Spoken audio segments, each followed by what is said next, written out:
গায়েবী মসজিদ নামটার মাঝেই ধোঁয়াশার ছোঁয়া। এলাকাবাসীর কাছেও এর ইতিহাস অনেকটাই ধোঁয়াশা। সিলেটের ওসমানীনগর উপজেলার তাজপুর বালাগঞ্জ সড়কের পাশে প্রায় ৭০০ বছরের পুরনো ওসমানপুর জামে মসজিদ দাঁড়িয়ে আছে, যার আরেকটি নাম গায়েবী মসজিদ।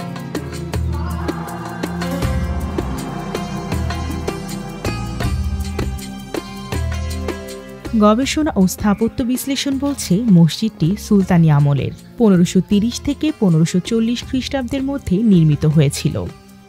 বাংলাদেশে সুলতানি আমলের মোট ৪৭টি মসজিদের অস্তিত্ব পাওয়া যায়, যার মধ্যে ওসমানপুরের মসজিদটি অন্যতম। এটি সিলেট শহর থেকে প্রায় ২৭ কিলোমিটার দূরে অবস্থিত।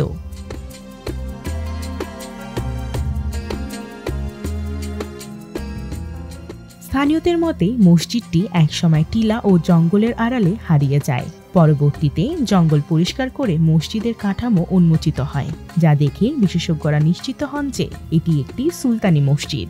এরপর থেকেই এটি গায়েবী মসজিদ নামে পরিচিতি লাভ করে। আমরা ফুরমন্তরেও ফুনরা আমার তো গইবি গইবি গইবি খালি গইবি কেউ দিশা করি কোনো নাম নিমা নাই, ও খালি গইবি মসজিদ। মাজার একটা আছে তো হাকিমবাড়ি মাজার, ও একটা মাজার আছে, একটা মাজার আছে। এটা আমরা তো কই এটা প্রকাশিত গায়েবী জামে মসজিদ, বাট এটা তো মানে প্রকাশিত হয় ও কারণে যে এটা মাটির নিচ থেকে বাহর হয়েছে কুদিয়া তার লাগে। আর যতটুকু মানে আমরা জানতাম পারছি আর কি মুরব্বী হল তারা কইছেন যে এটা যখন মানে শাহজালাল সাহেব আইসলা তার লগর সফর সঙ্গী হল যখন আইসলা ইকানো, তখন তারা ইকানোর মধ্যে আর কি এই জায়গাটার মধ্যে মানে একটা পাহাড়ের মতো টিলার মতো আসিল, তো এই টিলাটা খাটিয়া মসজিদটাকে বার করা হয়েছে।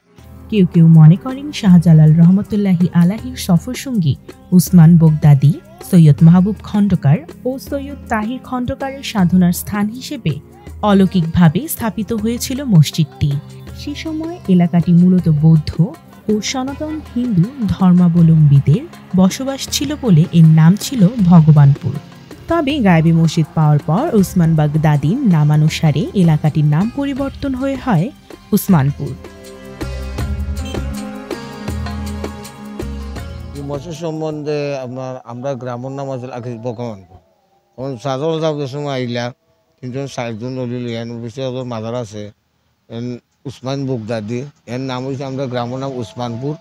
আর মসজিদর ইতিহাস কইতাম পারতাম না, আগর জমানা যারা আসলে এরা দেখছেন কইতেন চাইতে পারে জঙ্গল আছে, জঙ্গল কাটিয়ে মসজিদ বাকর হয়েছে।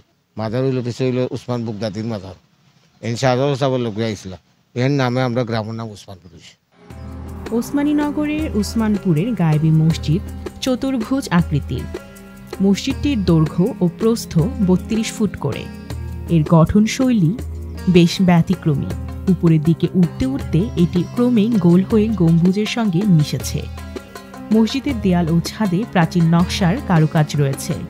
পূর্ব দিকে একটি বড় প্রবেশদ্বার সহ দুই পাশে আরও দুটি ছোট প্রবেশদ্বার রয়েছে।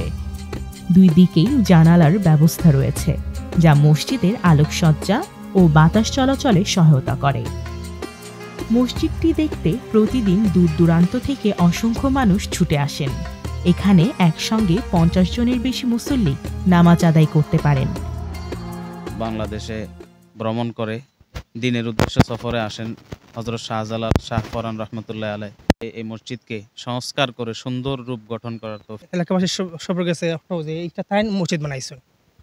এই সময় এখন তো রাস্তাঘাট হয়ে গেছে দূরে, আগে কিন্তু খান্ডাত আছিল মসজিদ। ইনো আসলা সৈয়দ জাহিদুদ্দিন সাহেব তাই মারা গেছেন, বাদে চান ছেলে ও সৈয়দ আপনার আসলা তাই আর্মির অবসরপ্রাপ্ত আসলা তাই আসলা উনকু তাই নাই আরো যে তারার যারা আছেন এরা দেখাশোনা করে।